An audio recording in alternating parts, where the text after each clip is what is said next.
The story begins in a bustling city, in a Oh modest no, I am cafe so at the corner of sorry. a financial district. Every morning, the place filled with employees in sharp suits and polished shoes, grabbing coffee before work. And there, working tirelessly behind the counter, was Maria, a single mother and waitress. She moved quickly between tables, her hands balancing trays, her smile hiding the exhaustion of endless double shifts. Maria's daughter, Sophia, a quiet 19-year-old girl with bright eyes and dreams bigger than the cafe's walls, often came after college to help her mother. She wasn't ashamed of her mother's job, on the contrary, she admired her strength. But the world, especially the world of the rich, was not always kind. One chilly morning, the cafe buzzed with unusual tension. The city's most powerful businessman, Alexander Reed, CEO of a multinational conglomerate, was scheduled to meet investors nearby. Known for his ruthless ambition, sharp tongue, and billion-dollar empire, Alexander was feared as much as he was admired. He entered the cafe with two associates, his presence instantly commanding attention. Tall, in his early 40s, with a suit worth more than Maria's monthly rent, Alexander barely glanced at the waitress who hurried over to serve him. But fate had other plans. Sophia, carrying a tray of coffee cups for another table, stumbled slightly when someone brushed past her. A single drop of hot coffee splashed onto Alexander's pristine sleeve. The cafe froze. Everyone waited. Alexander's sharp eyes narrowed as he turned slowly, glaring at the girl. "Young lady," he said coldly, brushing his sleeve with exaggerated disgust. "Do you realize what you've done? This suit costs more than your entire year's tuition." Laughter erupted from his associates, but silence fell over the rest of the cafe. Sophia's cheeks burned, her lips trembling as she tried to apologize. I'm sorry, sir. It was an accident. I didn't Maya." But Alexander cut her off, his voice slicing through the air. "Of course you didn't. That's the problem with people like you, clumsy, careless, unrefined. No wonder you'll never rise above serving coffee in places like this.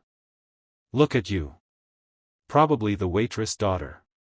Maria froze, her tray slipping slightly from her grasp. He didn't know how right he was.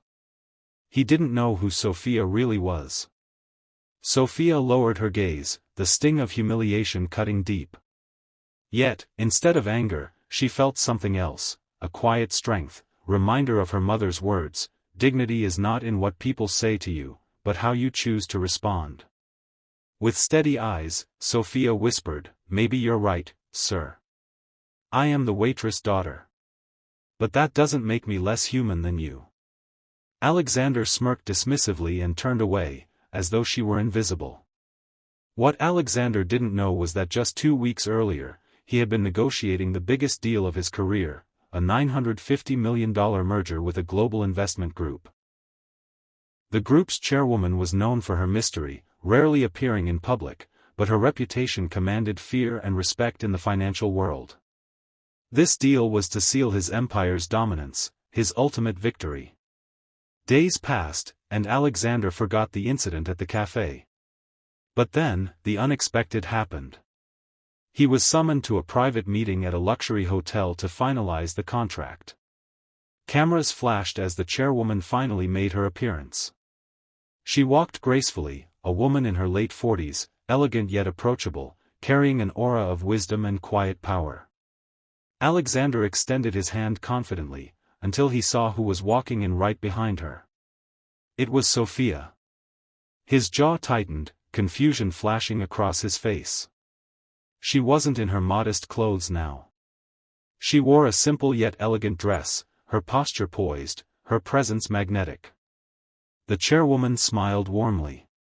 "Alexander, allow me to introduce my daughter, Sophia." The world around him seemed to collapse. Sophia, the girl he ridiculed, was the heir to the very empire he wanted to merge with. The waitress' daughter was in fact the daughter of Elena Carter, one of the wealthiest and most influential women in the global market. Alexander's throat went dry. His associates shifted nervously.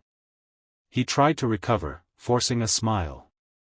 "Ah, yes, of course. Sophia and I have already met." But Sophia's eyes were calm, her gaze steady. She didn't smile.